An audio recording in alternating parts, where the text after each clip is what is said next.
అందరికీ నమస్కారం. Employees university YouTube channel ఈ సంచికి మీ అందరికీ కూడా స్వాగతం. ఎన్కాష్మెంట్ ఆఫ్ ఎర్న్ లీవ్ అనే విషయంలో గత సంచికలో మనం ఎర్న్ లీవ్ వరకు ఎన్కాష్మెంట్ ఆఫ్ ఎర్న్ లీవ్ ఎలా క్యాలిక్యులేట్ చేయాలి, అలాగే total encashment of leave earn లీవ్కి సంబంధించి ఎలా క్యాలిక్యులేట్ చేయాలని చెప్పడం జరిగింది. ఆ గత వీడియోలో చెప్పినటువంటి ఉదాహరణ ఆధారంగా ఒక ఉద్యోగికి మనం 283 రోజులు ఈఎల్, 17 రోజులు హాఫ్ పే లీవ్ శాంక్షన్ చేసే సందర్భంలో 283 రోజులకి 83,000 బేసిక్ పేగా కలిగినటువంటి ఒక ఉద్యోగికి 283 రోజులు ఎన్కాష్మెంట్ ఆఫ్ ఎర్న్ లీవ్ ఇస్తే ఆయనకి pay plus DA plus HRA divided by 30 into 287 అనేటువంటిది వేసినప్పుడు 11,24,887 రూపాయలు వస్తుందని చెప్పుకున్నాం. దానికి కంటిన్యూషన్గా ఇప్పుడు రెండో స్టెప్ ఏంటంటే ఆ ఉద్యోగికి 17 రోజులు మనం హాఫ్ పే లీవ్ కూడా ఎన్కాష్మెంట్ ఇస్తున్నాం. టోటల్గా 300 రోజులు ఎన్కాష్మెంట్ ఇవ్వటం జరుగుతుంది.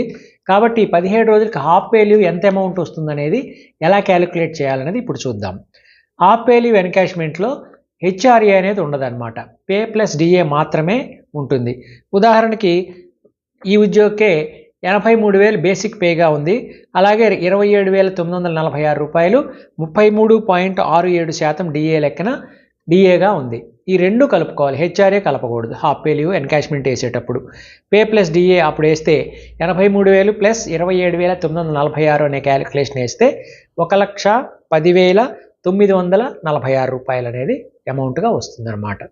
దీనికి మనం హాఫ్ పే లీవ్ ఎలా శాంక్షన్ చేయాలంటే హాఫ్ పే అన్నప్పుడు పే ప్లస్ డిఏలో హాఫ్ తీసుకోవాలన్నమాట, పేలో సగం డిఏలో సగం.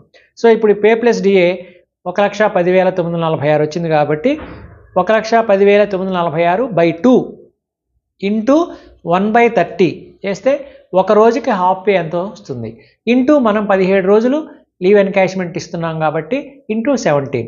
అంటే ఇక్కడ హాఫ్ పే లీవ్ ఫార్ములా ఏంటంటే basic pay plus DA by 2 into 1/30 into number of days of half pay leave encashment allowed. ఈ ప్రిన్సిపల్ ప్రకారం చేయాలి. ఇట్లా మనం వేసినట్లయితే ఈ లెక్కలో 83,000 plus 27,946 divided by 2 into 1/30 into 17 అనే ఫార్ములా ప్రకారం వేస్తే అతనికి వచ్చేసి 31,433 రూపాయలు అనేది వస్తుందన్నమాట. 1,10,946 డివైడెడ్ బై 2 వేస్తే 55,473 వస్తుంది. డివైడెడ్ బై 30 వేస్తే ఒక రోజుకి 1,849 రూపాయలు వస్తుంది. అలాగే 17 రోజులకి ఏంటంటే 1,849 ఇంటూ 17 వేస్తే 31,433 రూపాయలు అనేటువంటిది వస్తుంది. ఇది రెండవ స్టెప్. ఇప్పుడు మనం గత వీడియోలో చెప్పినట్టుగా మా ఆయనకి 287 రోజులకు వచ్చేసి ఎర్న్ లీవ్ అమౌంట్ వచ్చేసి 11,24,887 రూపాయలు వచ్చింది. హాఫ్ పే లీవ్ ఎన్కాష్మెంట్ 17 రోజులకు వచ్చేసి 31,433 వచ్చింది. ఈ రెండింటినీ టోటల్గా కూడుకోవాలి. 300 రోజులకి మనం ఎన్కాష్మెంట్ ఆఫ్ ఎర్న్ లీవ్ ఎంత ఇవ్వబోతున్నాం అనేది తెలుసుకోవాలంటే EL encashment value plus half pay leave encashment value ఈ రెండు కూడుకుంటే టోటల్ ఎన్కాష్మెంట్ వాల్యూ అనేది వస్తుంది. ఇది మూడవ స్టెప్. అంటే ఉదాహరణకి ఈ ఉద్యోగికి 11,24,887 రూపాయలు మనం ఈఎల్ ఎన్కాష్మెంట్ ఇచ్చాం, ప్లస్ 31,433 రూపాయలు హాఫ్ పే లీవ్ ఎన్కాష్మెంట్ కూడా ఇవ్వటం జరిగింది.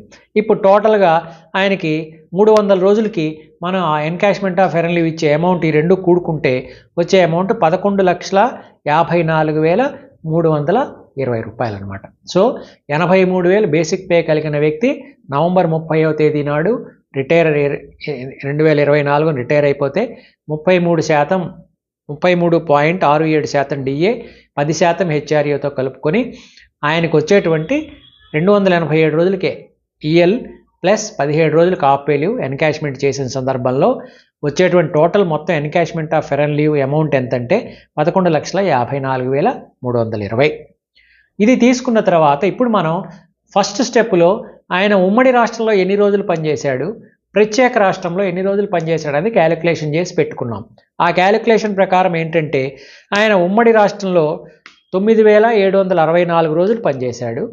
తర్వాత ప్రత్యేక రాష్ట్రంలో 3,778 రోజులు పనిచేశాడు.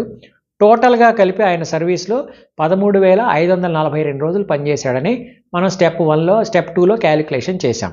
సో ఆ క్యాలిక్యులేషన్ మళ్ళీ ఇప్పుడు తెచ్చుకోవాలి. తెచ్చుకున్న తర్వాత ఇప్పుడు మనకు total encashment of earn leave value ఎంత వచ్చిందో అది తీసుకోవాలి. 11,54,320 ఇంటూ ఉమ్మడి రాష్ట్రంలో ఎన్ని రోజులు పనిచేశాడో వేయాలి, divided by total service. Encashment of earn leave value into number of days of service rendered in composite state divided by total service. ఇది ఫార్ములా. ఈ ఫార్ములా ప్రకారం ఏంటంటే 11,54,320 ఇంటూ 9,764 డివైడెడ్ బై 13,542 రోజులు ఈజ్ ఈక్వల్ టు 8,32,283 రోజులు 83 రూపాయలు వస్తుంది. 8,32,283 రూపాయలు అనేటువంటిది కాంపోజిట్ స్టేట్లో ఆయన ఎన్కాష్మెంట్ ఆఫ్ ఎర్న్ లీవ్ వాల్యూగా మనం గుర్తించాలి. ఈ గుర్తించినటువంటి దాన్ని కాంపోజిట్ స్టేట్లో ఒక హెడ్ ఆఫ్ అకౌంట్ ఉంటుంది, అలాగే మనకి ఇండివిజువల్ ఏదంలో హెడ్ ఆఫ్ అకౌంట్ ఉంటుంది. ఈ మనం కనుక్కున్నటువంటి 8,32,283 రూపాయలకి మనం ఒక హెడ్ ఆఫ్ అకౌంట్ ఉంది, ఫైనాన్స్ డిపార్ట్మెంట్ వాళ్ళు ఇచ్చింది. 2071-01-00-00-14-001 2071-01-00-14-001 ఈ హెడ్ ఆఫ్ అకౌంట్ కింద ఈ అమౌంట్కి బిల్లు పెట్టాలి. ఇది ఒక బిల్లు అయిపోతుంది. ఇక రెండో బిల్లు ప్రత్యేక రాష్ట్రంలో పెట్టేదానికి ఇప్పుడు అది కూడా అలాగే క్యాలిక్యులేట్ చేయాలి. ఎలా చేయాలి? Total encashment of earn leave value in rupees into number of days of service rendered in divided state by total service. ఈ ఫార్ములా ప్రకారం మనం చేయాలి. ఇక్కడ ఏంటంటే 11,54,320 ఇంటూ 3,778 రోజులు బై 13,542 రోజులు. ఈ ప్రిన్సిపల్తో వేస్తే 3,22,034 అనే అమౌంట్ వస్తుందన్నమాట. ఈ రెండు కూడుకుంటే కూడా మళ్ళీ 11,54,320 రూపాయలే వస్తుంది. సో ఇలా మనకి కాంపోజిట్ స్టేట్లో వచ్చినటువంటి ఈ encashment of earn leave head of account ఒకటి ఉంటుంది, అలాగే ప్రత్యేక రాష్ట్రంలో పనిచేసిన కాలానికి ఎన్కాష్మెంట్ ఆఫ్ ఎర్న్ లీవ్ ఒక హెడ్ ఆఫ్ అకౌంట్ ఉంటుంది. కాబట్టి ఇప్పుడు మనం చెప్పుకున్నటువంటి ఈ ప్రత్యేక ఆంధ్ర రాష్ట్రంలో పనిచేసినటువంటి 2/6/2014 నుంచి ఉదాహరణకి 30/11/2024 వరకు ఆయన చేసినటువంటి 3,778 రోజుల సర్వీస్కి మనకి ఈ ఎన్కాష్మెంట్ ఆఫ్ ఎర్న్ లీవ్ అనేది 3,22,034 రూపాయలు వచ్చింది. దీనికి మనం ఈ ఫార్ములా ప్రకారం క్యాలిక్యులేట్ చేశాం కాబట్టి దీన్ని సపరేట్ బిల్లుగా పెట్టాలి. ఈ బిల్లుకి కూడా ఒక సపరేట్ హెడ్ ఆఫ్ అకౌంట్ ఇచ్చిందనమాట ఫైనాన్స్ డిపార్ట్మెంటు. ఆ హెడ్ ఆఫ్ అకౌంట్ ఏంటంటే 20-01-01-00-00-24-001. కాంపోజిట్ స్టేట్లోనేమో 14 అని ఉంటుంది last but one head of అకౌంట్లో, దీంట్లోనేమో 24 అని ఉంటుంది. అదొక్కటే తేడా. 20-71-01-115-00-14-001 అనేది కాంపోజిట్ స్టేట్కి, 20-71-01-115-00-24-001 అనే హెడ్ ఆఫ్ అకౌంట్ ఏమో ప్రత్యేక రాష్ట్రానికి సంబంధించినటువంటి హెడ్ ఆఫ్ అకౌంట్.